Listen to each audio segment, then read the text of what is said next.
ஓம் சாய்ராம். ஸ்ரீ சாயி பாபாவின் பக்தர்களின் அனுபவங்கள் என்ற புத்தகத்தை பூஜ்ய ஸ்ரீ நரசிம்ம சுவாமிஜி அவர்கள் தொகுத்து வழங்கியுள்ளார்.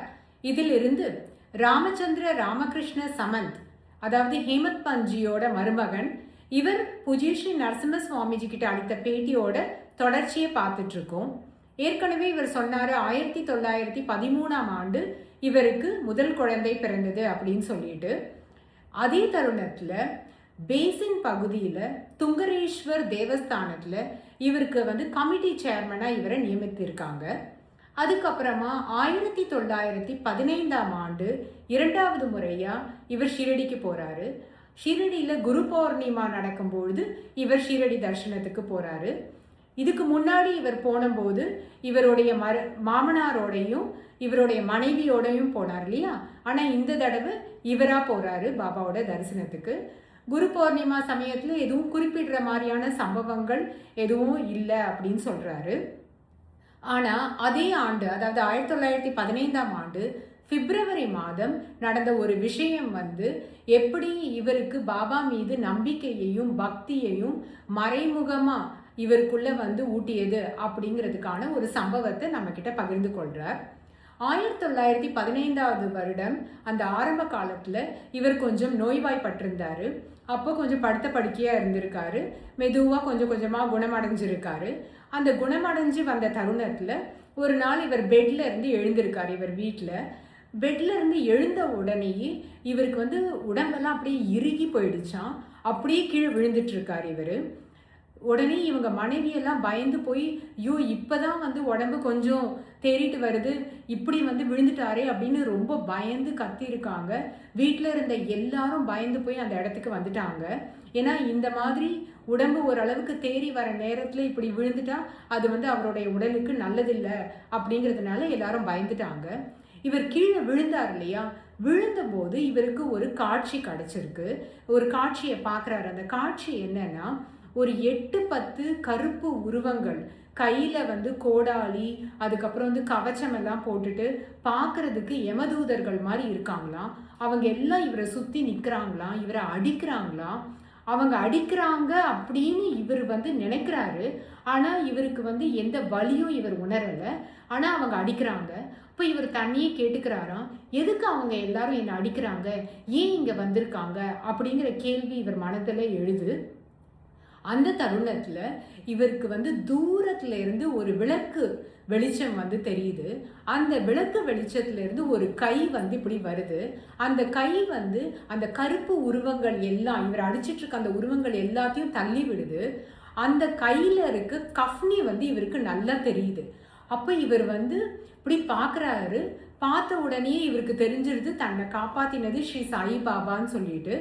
உடனே அந்த விஷன், அந்த காட்சி இவர் கண் முன்னாடி வந்தது இல்லையா, அந்த காட்சி மறைந்து போய் இவருக்கு அப்படியே நினைவு திரும்புது. கொஞ்சம் கொஞ்சமாக நினைவு திரும்பி பார்க்குறாரு, நம்ம எங்கே இருக்கோம், எங்கே விழுந்திருக்கோம் அப்படின்னு. அப்போ சுற்றி எல்லாரும், அவங்க குடும்பத்தினர் எல்லாரும் அங்கே நின்றுட்டு இருக்கதை பார்க்குறாரு. ஒரு வழியாக இவர் எழுந்துக்கிறாரு. எழுந்த உடனே எல்லாத்தையும் சொல்லும் போது எல்லாரும் ஸ்ரீ சாய்பாபா தான் உங்களை காப்பாற்றி இருக்காரு அப்படின்னு சொல்லியிருக்காங்க.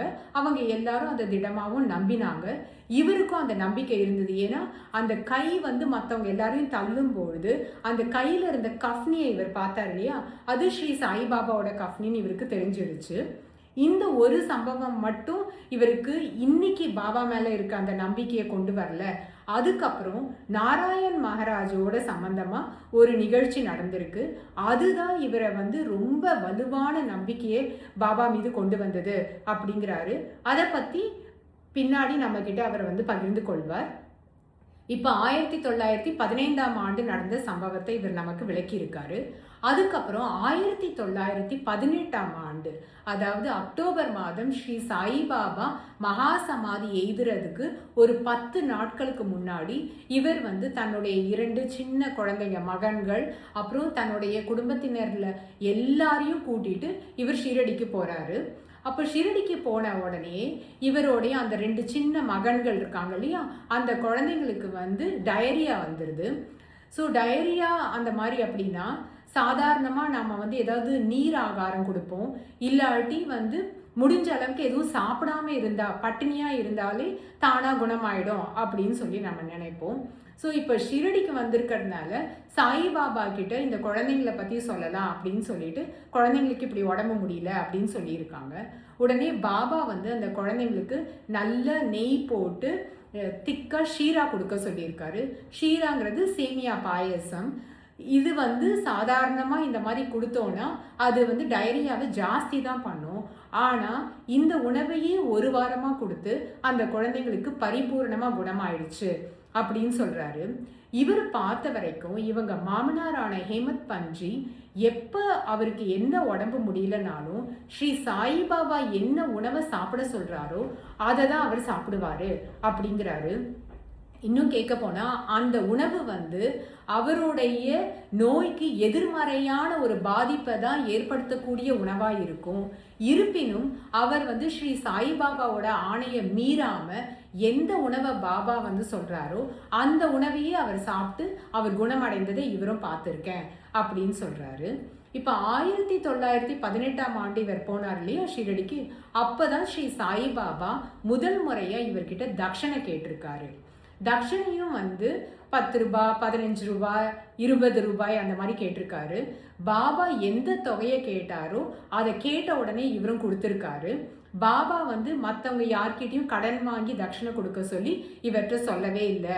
இவருக்கும் அப்படி பாபா சொல்லி இருந்திருந்தாருன்னா அங்கே வந்து யாரையாவது கடன் வாங்கி கொடுன்னு சொல்லியிருந்தா அது இவருக்கு வந்து ஒப்பி இருக்காது. அதாவது தனக்கு வந்து அது பிடிக்காத ஒரு விஷயம்.